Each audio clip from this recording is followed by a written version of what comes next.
Ndani ya Ramadhani tumejifunza kubadilisha tabia, na kwa kuwa tumejifunza kubadilisha tabia, hapana shaka yoyote tabia zisizofaa tumeweza kuziwacha, na tabia zinazofaa tumeweza kuishi nazo.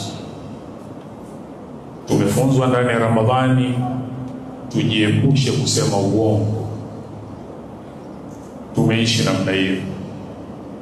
Tumefunzwa ndani ya Ramadhani tujenge mahusiano mazuri na maneno ya Mwenyezi Mungu, Qur'ani, tusome Qur'ani.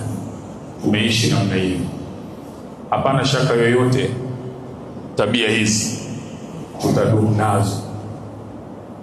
Tabia ni ile hali anayokuwa nayo mwanadamu inayomuongoza kwenye kusema, kutenda matendo fulani kwa wepesi bila kufikiria.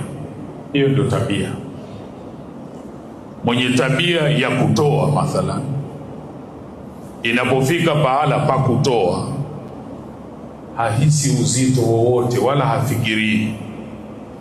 Ukiona ikifika wakati wa kutoa unafikiri sana, unatafuta sababu za kutotoa, ujue kwamba hiyo si tabia yako.